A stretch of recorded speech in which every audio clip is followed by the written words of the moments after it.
Welcome back to the All Things Basketball Podcast. I'm your host, Vic Lopez, as always, and another Christmas pod. This is our third year in a row. Second time doing it on YouTube, and we're just going to jump right into this one. Let's start with Knicks Spurs. Obviously, this is like made for Christmas. It's Wemby. He's at the Garden. The Knicks are good, right? Yep. At the time, a couple of days ago in these notes, they were the number one offense. Cat's having an amazing season. Yep. He's just been going off at the 5. They're third in offense right now, 16th defense, and just some numbers on Cat. He's at 25 points, 13 rebounds. He's 53% from the field, 44% from 3, and he's an underrated passer. Like, I don't know if people talk about his passing a lot, but he takes advantage, like him being at the 5. He's got these big mans matched up against him, so he can really just beat them off the dribble because they're so worried about closing out because obviously he can shoot. And then when he gets downhill, he draws the help, he makes the right pass, and that's where all the dominoes start to fall, right? We also see the pick and roll with Brunson. That's like one of the most impossible things to guard these days is a Brunson-Cat pick and roll because you can't drop on it because they can both shoot. Yep. If you switch it, now you got a guard on Cat. He can post up that guard. He can just shoot over that guard. Or a center on Brunson. He's going to do his thing, right? So it's just they have so many options. And I want to give a shout out to Josh Hart because he's at 40% from 3, 40.7. So he's really making these teams pay for – he's the guy you cheat away from, right? You're in rotation. All right, we're going to close out later on Josh Hart. We're not really going to body to body on Josh Hart. We're going to kind of cheat away from him so we can help. And he's making them pay. And he's at like 70%. He's at 78% from the restricted area. He doesn't miss around the rim. Is there anything that you are like maybe, what do you think about these Knicks right now? Like, where do you see them? So I feel like the biggest drop down for them has been rebounding. Mm-hmm. Even though Cat is leading the league in rebounding. He is. Defensive rebounds, yeah. He's second overall. Oh, okay. Yeah. That dropped? That must have dropped recently. He's behind Jokic right now. But probably percentage points. But but the Knicks, though, are in the bottom third in rebounding. Mm-hmm. So they're not a good rebounding team. Right. Where last year they were number 1. Right. And I feel like that's where the biggest drop is. And I feel like that's obviously I had mentioned to you maybe a month ago, the Knicks were really bad defending the rim. Mm-hmm. And I feel like that's also, one of the things with Cat. Like, Cat is great offensively. Yeah. And he's done, as good as he can. As good as he can, yeah. Yeah, because, but that's, I guess that's just where the weakness is. So, right. And that's where Mitchell Robinson missing is like, that's why I can't gauge this team yet. Because how are they going to look when they finally have a real rim protector? Yeah. Right. And some rim pressure from him. But what I recently read was that he's not expected to be back till like late January. So it's how is he gonna look when he comes back? Right. But what I think is just that it's a bit of a disappointment year. Mm-hmm. I mean, I knew that they were gonna be really not as good as people thought they were gonna be, but I didn't think they were gonna be just 5 games over 500. I thought they were gonna be like right there with the Boston Celtics. Yeah. And anytime you really change. Because it's a big change for them, having a center that can all of a sudden carry your offense, right? Like, he can really do that. Obviously, Jalen Brunson's capable of doing that. We saw it for a long time. But you have a 5-man that now is like the base of your actions. He's your pick and roll man. Like, he's going to be – he needs the ball, right? The 3-point shooting is up, right? The volume is just going to rise because you have another guy that can really do that. And I think that it's such a big change that it is a tough adjustment early on. So I'm not worried about the Knicks. I actually think they're going to get better. And obviously the main concern was the center. Yeah. Like, what are we going to do if Cat is going to end up playing 5 because Mitchell Robinson can't play? Like, if he's hurt again, because there's no telling if this guy gets hurt again, this is probably what it's going to look like from that point on. It's just, we're going to kill you on offense and we'll try to make things work on defense. And honestly, they're not horrible on defense, they're not bad. But it is going to be something that a guy like Giannis can take advantage of, right? Like, you got Cat on you. You're either going to put him in foul trouble or you're just going to get free points in the paint. So it's going to be interesting with the Knicks. I'll make the pick before we kind of talk about the Spurs a little bit? Because we kind of didn't. Do you want to lead the way with the Spurs? So the Spurs have been 500, more or less 500, and they're 11-9 since Popovich went down. Mm-hmm. So it's pretty much the same trend, maybe a little bit better. Yeah. I don't know why. I find it hard to watch the Spurs when Wemby's not on the floor. Right. I don't know why. I mean, everybody. Yeah. I can't. I'll just change the game. Okay. Yeah, they are better than what most people thought. I knew that they were going to be better than last year. Yeah. And I remember in the over-under podcast, you took the over. I took the over. What was their number? I don't remember it. I think it was like 34. 34 wins? And you said 40, right? You said it would be I thought like, they were going to be around 40. Yeah.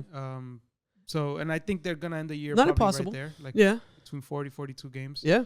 But yeah, I think that I don't know if you want to make your pick or. So I'll let you take a pick real quick, and I'm gonna give some things on the Spurs that I'm interested about. Yeah, I'm thinking the Spurs are not gonna have the guards to take advantage of the Knicks. Okay. Yeah. Because I feel like the Knicks have poor defense against guards. I don't know why. Which if is, you look at all their games that they've lost, there's always like a guard going off. Colin Sexton, Kate Cunningham. and if they don't have Trae Young. And I feel like, Chris Paul is not going to do that at this stage of his career. So you're obviously taking the Knicks. I'm taking the Knicks too. Yeah. But something I do want to mention with the Spurs, the Chris Paul, Jeremy Sohan pick and rolls are awesome.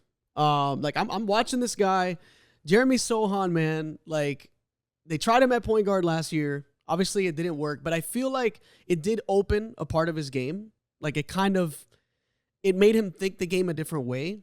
And I'm watching him. He's always been a good off-ball cutter, getting to the rim, around the rim, just kind of like scrappy player, plays hard defense. He's like their mini Dennis Rodman. He paints his hair and all that good stuff, or he dyes his hair rather. And it's just like he's one of the best cutters in the league. Like when I watch him off the ball, he's always in the right place. He knows where to go. There's a rebound. There's a loose ball. He's all over it. He's such a winning player. And the pick and rolls with Chris Paul are just a perfect match. If you have a guy that knows how to cut, knows where to be, and just he's fast, and he doesn't need the ball in his hands to make an impact. All Chris Paul has to do is find the angles. He's one of the best pick and roll playmakers of all time.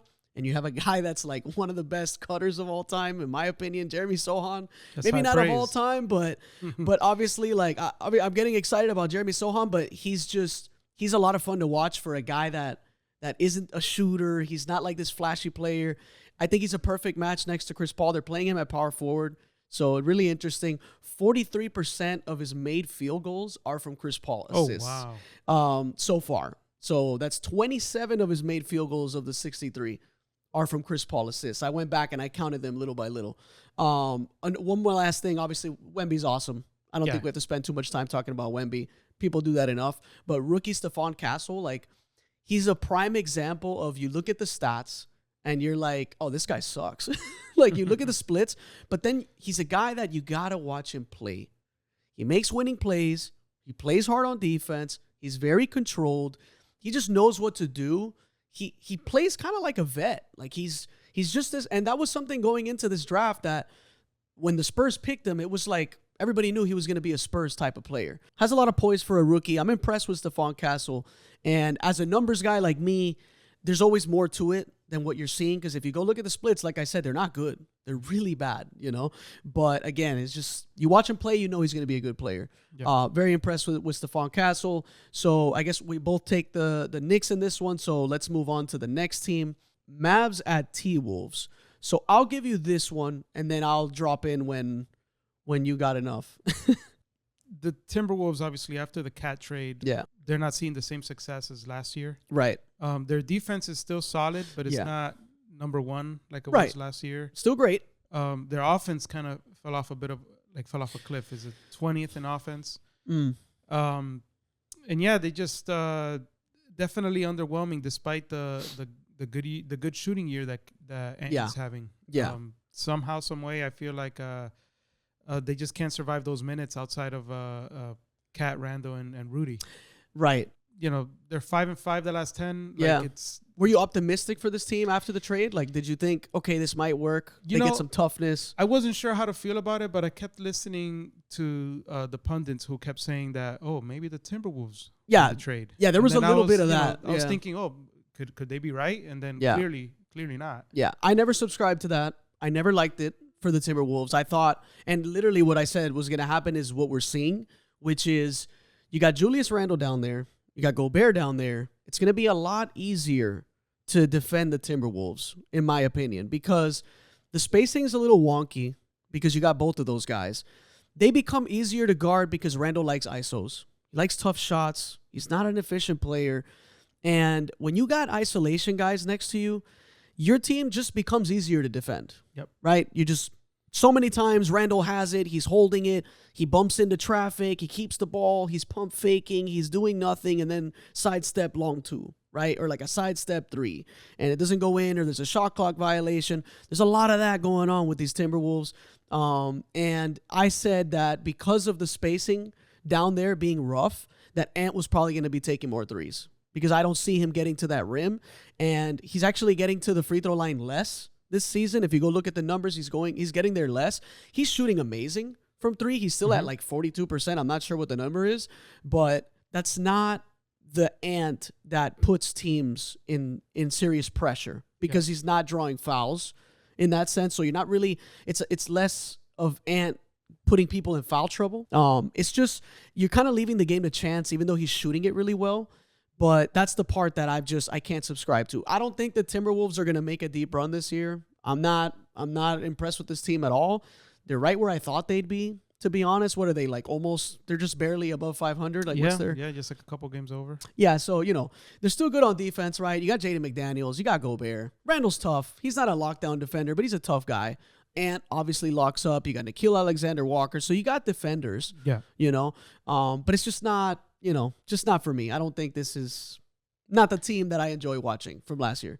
Yeah, and to me, the worst part is that now the Timberwolves were a fun team to watch last year. Yes. I feel like that has been removed from this year.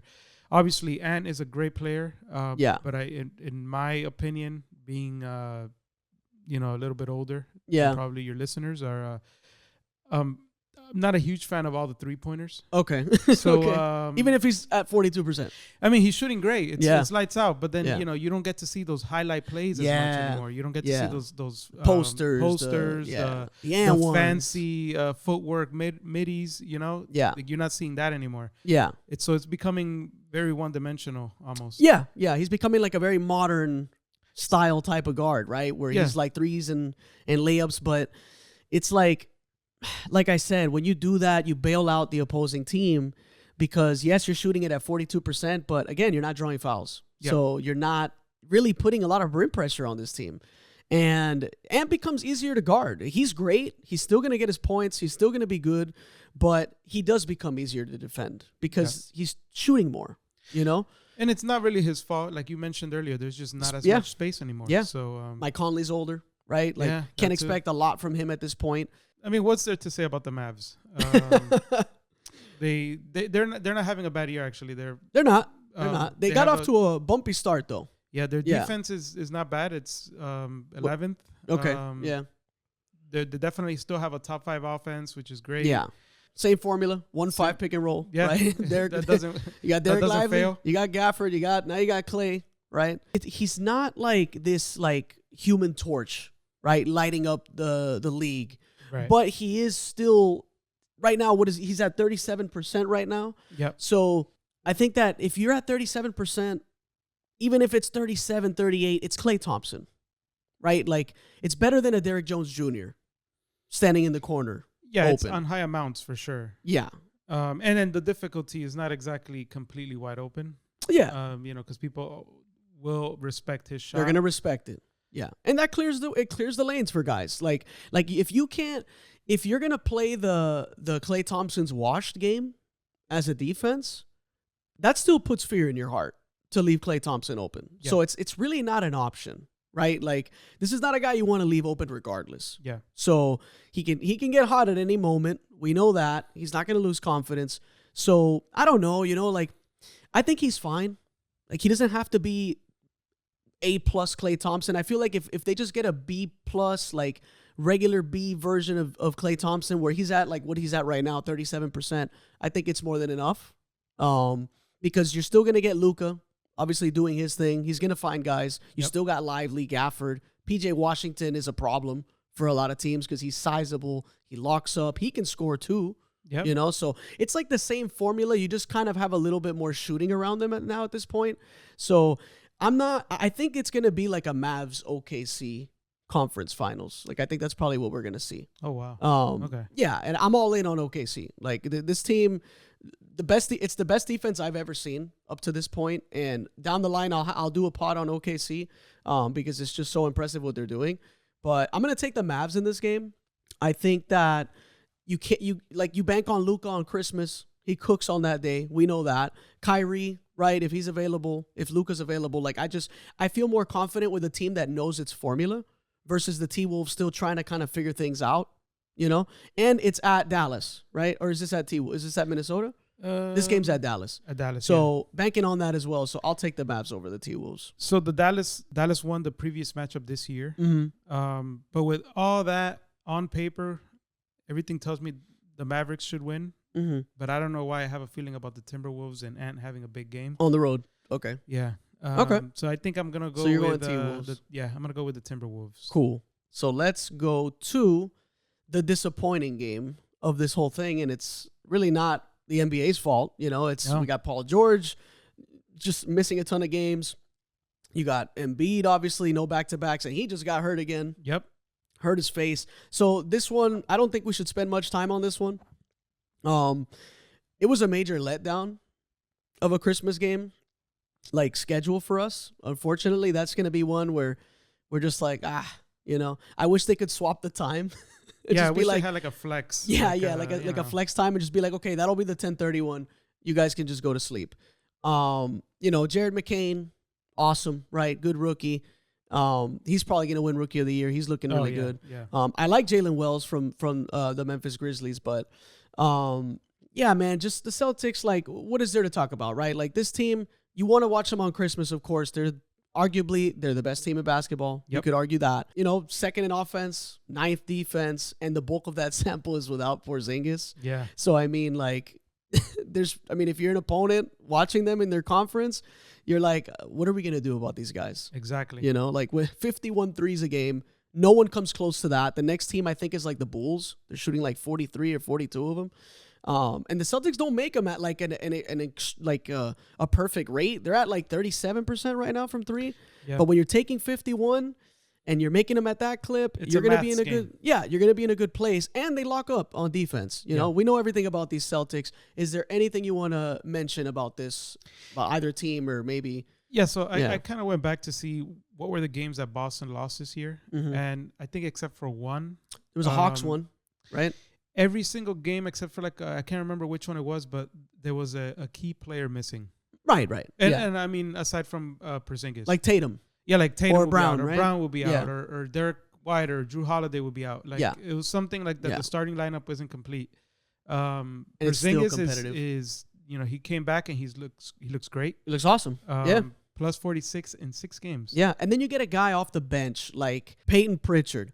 You get Peyton Pritchard off the bench. At one point, I don't know if that's still the case, he had more made threes than Steph Curry at one point during the season. That's interesting. Right? Yeah. And that just shows you the depth that this team just has. You know, This team is so deep. Sleeper player for them is Neemias Queta. I've been watching that guy for a long time because when I watched the Summer League games, he was a guy that I was like, man, this dude's interesting. Athletic. He was like the first Portuguese player to play a game in the NBA. He was like the G League. He made an all-star team in the G. I think he was the G League MVP at one point. I might be wrong about that. But they just got a lot of guys, man. Celtics are awesome. They're gonna probably get to the finals again. I don't see who. The Cavs look good, you know. Yeah, but you can clearly tell that there's levels. There's levels to it. Even when the Cavs did beat the Celtics, it's like Tatum Brown wasn't playing. Yeah, and it still looked competitive. And it was very competitive. It was still competitive. It was still like the very end.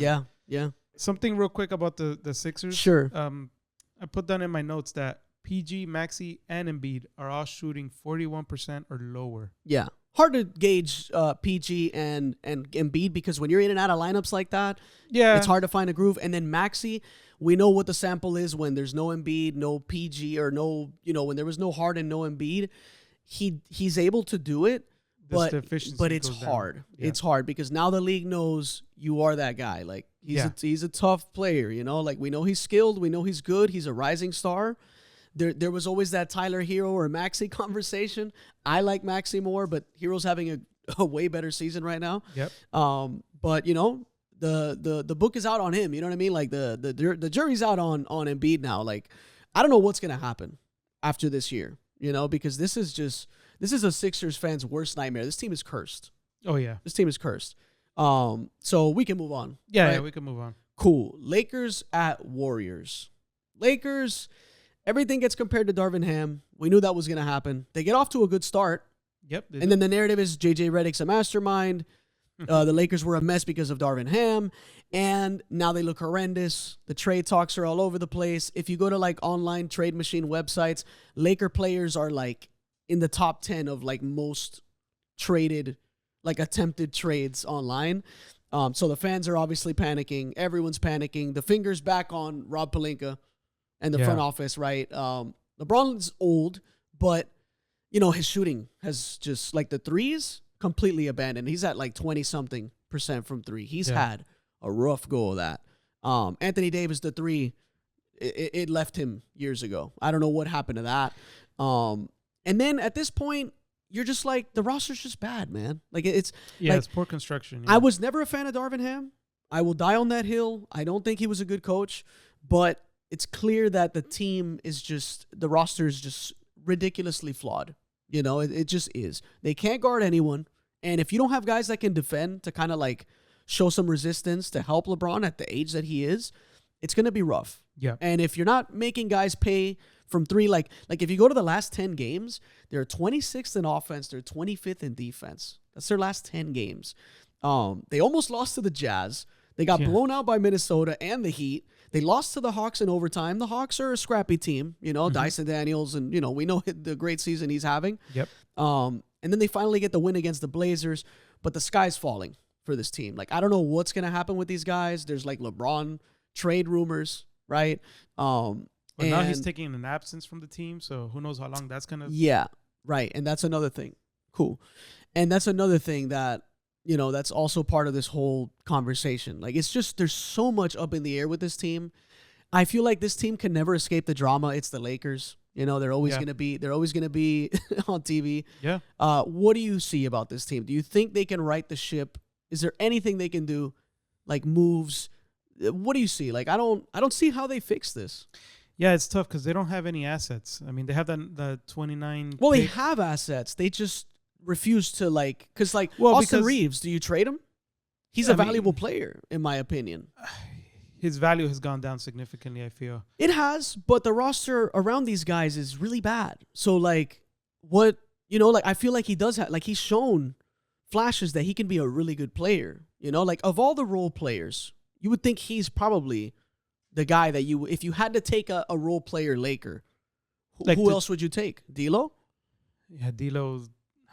I would take Austin Reeves. If I'm picking role players outside of, the main. That's a really good question because for me, D'Lo and Reeves it's almost like a toss-up. Right. And then there's like Rui Hachimura, right? Man, I remember the first game of the year, I thought, man. Yeah. You were like, Rui is he's on something. For something. Yeah. Yeah. And then. But then he just, cooled off his. Yeah. The Wizards are like, I told you. I don't know. I'm starting to think about the whole LeBron trade to to Golden State. Maybe that's the way that they kind of reset the ship and kind of just try to sell off the pieces that they do have. Because clearly they've fallen off from like playoff contention altogether during this losing stretch. Do you buy that this may be LeBron's last season? No, I think he's going to come back for one more. Yeah. For Bryce? No, Bryce is 2 years. Yeah. Yeah, but I think LeBron has too much of an ego. He's going to just come back. He wants the farewell tour. Yeah. He wants that Kobe D-Wade treatment where every arena is going to play the farewell. Yeah, a tribute. For sure. Yeah. So I feel like maybe next year, Okay. Because you can tell his body's just as as he invests in his body, he's also going to be 40 in a couple weeks. Like for a person his age, he's having a great season. I mean, we've watched the NBA long enough that we know players can go 2-3 weeks on a slump. Right. And then pick it right back up. Take a break and then come right back. And I if there's anybody that can do that, it'll be him. Right. But let's talk about the Warriors because we spent a lot of time on the Lakers. So, Warriors. I took the over on their wins total because I was confident this was going to be a re-energized team. Yeah. The Klay Thompson thing is gone. Now they can kind of just focus on, let's help Steph. Let's build around Dre, right? The Steph and Dre kind of combination. We continue the build around Kuminga too, right? Because they've just refused to kind of include him in a lot of trades. Yeah. Kuminga's been all right. It hasn't been the max production that he thinks that he is. Yeah. So that's interesting. He still has plenty of time to prove us wrong. Mm-hmm. But here's where I've seen with the Warriors. They're fourth in defensive efficiency, right? Like their fourth defense. Their defense is really good, which honestly, I didn't think that was going to be the case going into this year. But clearly that's been a strong suit for them. But they're struggling on offense, and particularly in the fourth quarters. I went to the fourth quarters throughout on the league, and they're 29th in field goal percentage. They're 21st in threes and 3-point percentage, and they're 21st in points. This team in the fourth quarter, there's just like this collapse that happens. And sometimes when you're looking for what the struggles are for a team, it's as simple as points. And you look at this, Steph's leading them at 22.8, and the next leading scorer is Andrew Wiggins at 17. So that being said, like, not the second best player you want on your team and not the numbers you want from your second best scorer if you want to make a deep run. I will go as far as saying not the numbers you want from your first option either. Oh, right. Even though it's Curry. 100%. Yeah, you're right about that too. That's a good point too. 22.8 from your leading scorer. Your team better be producing around him, right? Yeah. And that's not really what we're seeing. I do think they have a lot of tradable guys. So unlike the Lakers, you can trade a guy like Kuminga. There's certainly a lot of interest around him. Yeah. Maybe not so much teams that think he's worth max, but he's definitely valuable. Yeah. Podziemski, he's been struggling, but guy that you can convince yourself, hey, we could use that guy. Even Wiggins as an expiring. Yeah, you can convince yourself of that. Trace Jackson Davis is no slouch, right? If who else is on this team? Buddy Hield, right? Another guy that's kind of upped his value. He's had a good season, right? I said he'd have a nice little bounce back season after some quiet couple of years from him. It hasn't been a big jump, but he's definitely playing better. So I'm glad to see what I'm seeing in terms of like this team is better than last year, but looking rough right now. Yeah, they're 3-7 the last 10. Yeah. So and mind you, the Lakers are the exact same. Yeah. So both teams started off hot. Yeah. Maybe the Golden State a little bit more than the Lakers, and just have cooled off significantly. Yeah. This is the one game that I wish wasn't on Christmas. Really? You get Steph, you get LeBron. That's the whole sell, right? That's the whole thing. I know, but it's just like, I don't know why I can't find this Golden State team fun to watch. Really? I think it's just a poor offense. A team that's been known to have. Just an exotic offense. Just something that's constant moving and they do that. They move a lot. They do, and it's just not executed as well as it used to be. Yeah. And the Lakers are, who knows if LeBron's going to play. Yeah. I think this is a weak Christmas year, right? And some of it is no control of the NBA. Some of it's just unfortunate. The timing. Some of these teams are really struggling going into this game. And maybe that has something to do with it. And that could have a lot to do with it, because if this was like beginning of the season Warriors and beginning of the season Lakers going at it on Christmas, I don't think we'd be talking about it. Yeah, you would be right? Like we wouldn't be complaining. So who do you got in that game though? If LeBron plays, never mind. I'm picking the Warriors on this one. Oh, you're picking the Warriors? Yeah. I'm picking the Warriors to win this. They're the better team. The Lakers seem to just be on a really bad downward spiral, and I don't see how they fix it. And they're tight, man. Like, who can they move? Who wants Cam Reddish? Right? Like, Rui Hachimura, you can kind of convince yourself. Yeah, you can you can convince he's got size, he can rebound, he can put some points on the board. He doesn't complain. He's not a high maintenance guy, You got a guy like Gabe Vincent. That's just been horrendous. Yeah, it's been a really bad signing. Yeah, and then the D'Lo thing, it's always the same kind of conversation, right? Yeah. Austin Reeves, they're hampered because, they're paying Anthony Davis so much. They're paying LeBron so much. It's tough. It's rough. And then the picks thing is another conversation too. Like, what are they going to do about that?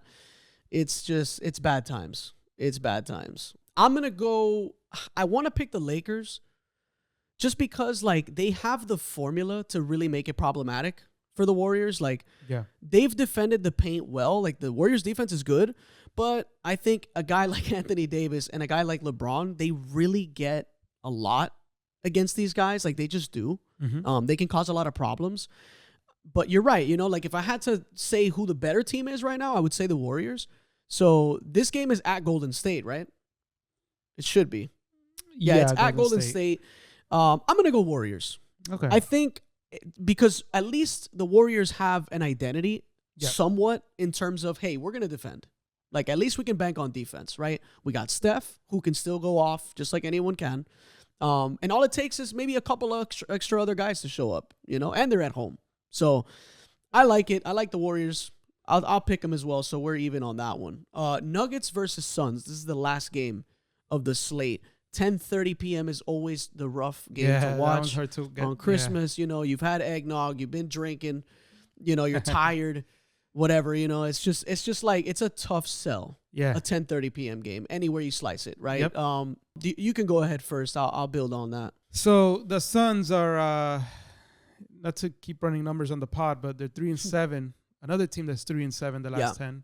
Bulk of it without KD. Yeah, they're almost 500, 9th in the West, but like you said, without KD, 1-9 record without KD. Yeah, and with them, 11-2, 12-2 now. Oh, 12 sorry, they won last night. Yeah, so they're 12-2. So you could imagine like just such a big difference. KD makes. Yeah, absolutely. And the fact that he's back now, I feel like they're gonna pick up right where they were. Mm-hmm. As long as obviously he can stay healthy. I don't know what happened with Booker. He can't seem to carry the team like last year, where if KD went down, you can still account for your good 25 to 30 points. He's still averaging I think 25 with KD being out. Yeah, but the numbers, the splits are a little yeah. Not what we're used to. The efficiency is down, and a lot of people are blaming the new head coach Budenholzer.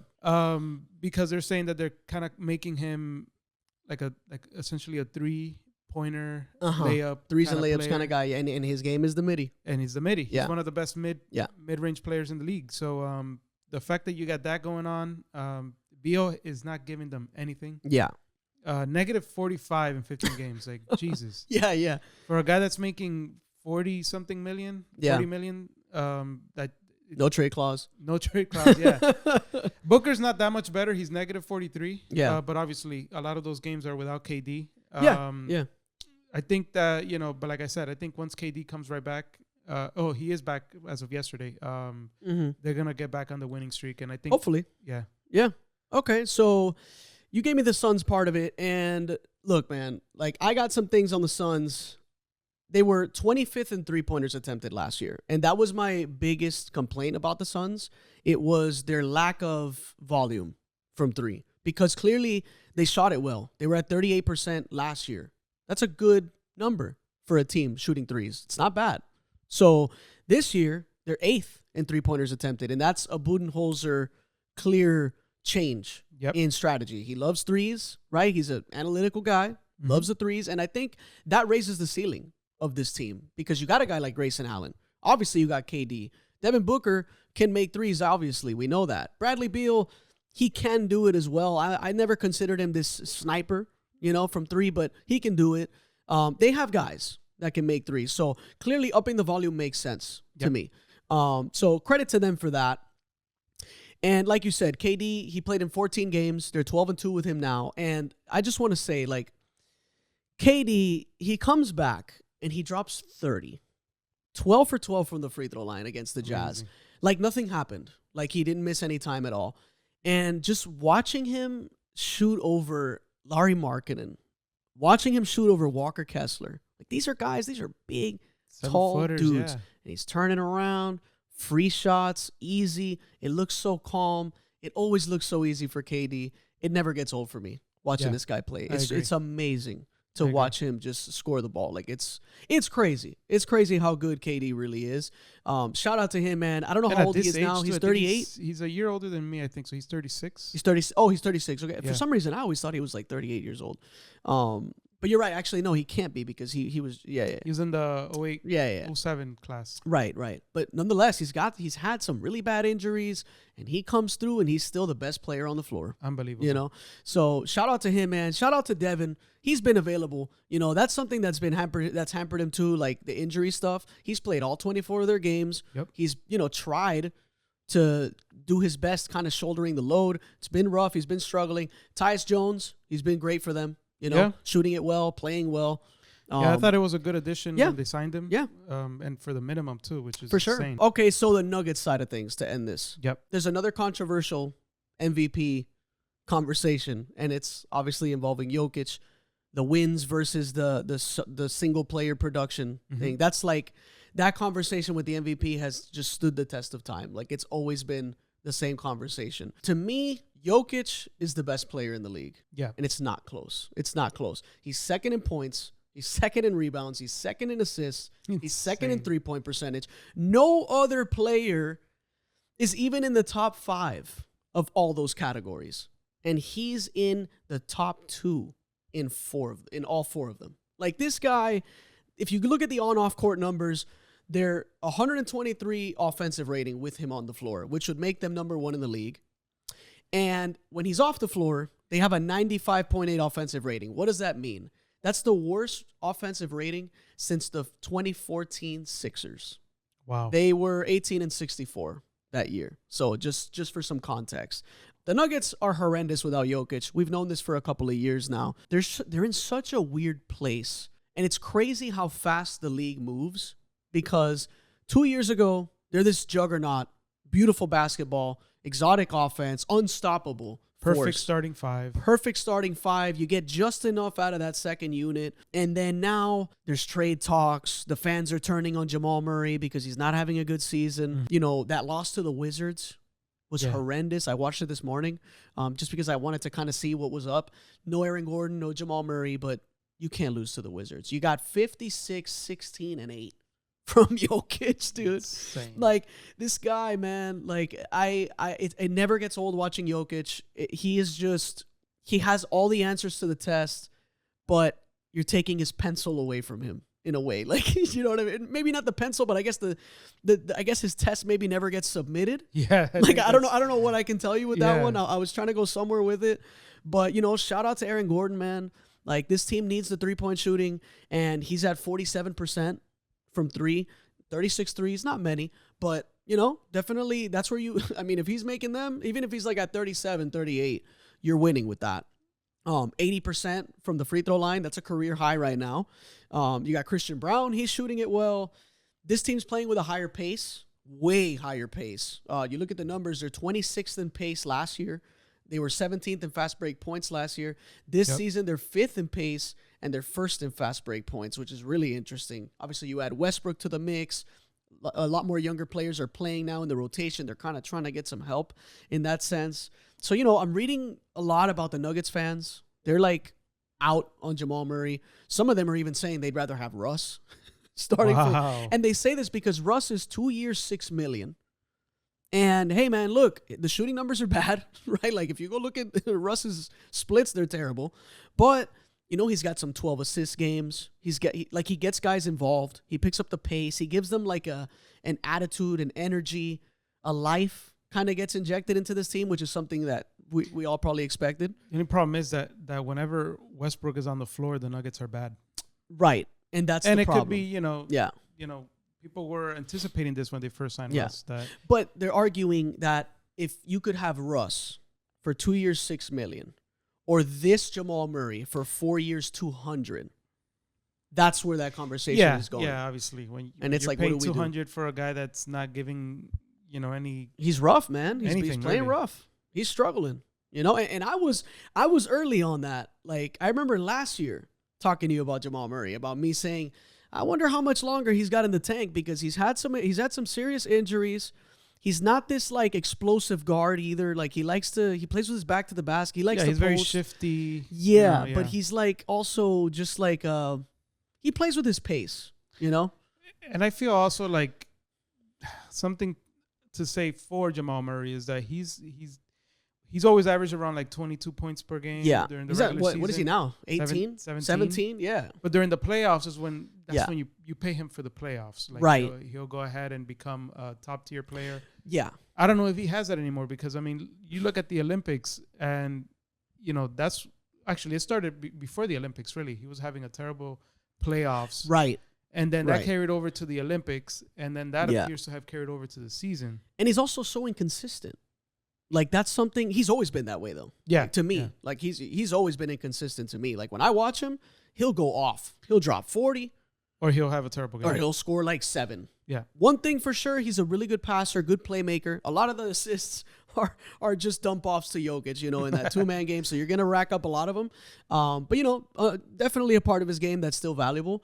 But we went long on this one. Nuggets, Suns. So who are you taking in this one?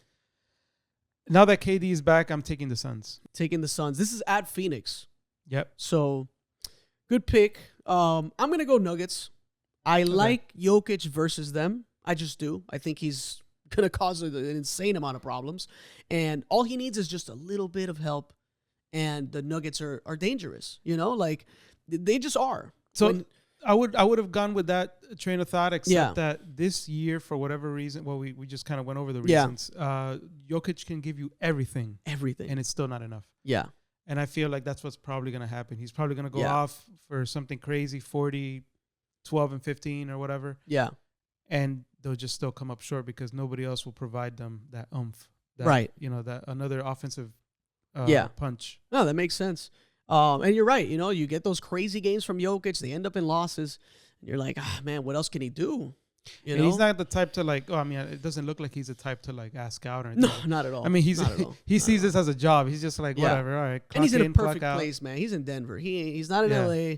He's not going to go to big market. Yeah. Yeah. So he's in a perfect place. I'm worried about the Nuggets because I love watching them play. I love watching Jokic. Michael Porter Jr. is fun. Aaron Gordon's just a good dude, man. I just root for all these guys. I love this team so much. So watching them struggle, it's hard. It's rough. It's rough to watch. That's going to do it for this one. Thanks for watching. This is the All Things Basketball Podcast. I'm your host, Vic Lopez, as always. Gus, appreciate you coming on the pod. Always appreciate you coming through, man. We'll do this again. Thank you for having me.